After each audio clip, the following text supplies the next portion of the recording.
অমলকান্তি আমার বন্ধু। স্কুলে আমরা একসঙ্গে পড়তাম। রোজ দেরি করে ক্লাসে আসতো, পড়া পারত না। শব্দরূপ জিজ্ঞেস করলে এমন অবাক হয়ে জানালার দিকে তাকিয়ে থাকতো যে দেখে ভারী কষ্ট হতো আমাদের। আমরা কেউ মাস্টার হতে চেয়েছিলাম, কেউ ডাক্তার, কেউ উকিল।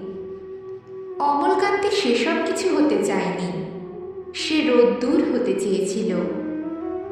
ক্ষান্ত বর্ষণ, কাক ডাকা বিকেলের সেই লাজুক রোদ্দুর, জাম আর জামরুলের পাতায় যা নাকি অল্প একটু হাসির মতন লেগে থাকে।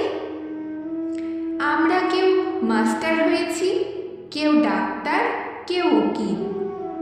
অমলকান্তি রোদ্দুর হতে পারেনি। সে এখন অন্ধকার একটা ছাপাখানায় কাজ করে।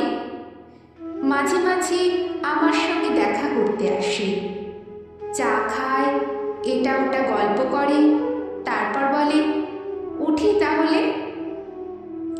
আমি ওকে দরজা পর্যন্ত এগিয়ে দিয়ে আসি। আমাদের মধ্যে যে এখন মাস্টারি করে, অনায়াসে সে ডাক্তার হতে পারত। যে ডাক্তার হতে চেয়েছিল তার উকিল হলেও এমন কিছু ক্ষতি হতো না। অথচ সকলেরই ইচ্ছে পূরণ হলো, এক অমলকান্তি ছাড়া। অমলকান্তি রোদ্দুর হতে পারেনি। সেই অমলকান্তি রোদ্দুরের কথা ভাবতে ভাবতে ভাবতে ভাবতে যে একদিন রোদ্দুর হয়ে যেতে চেয়েছিল।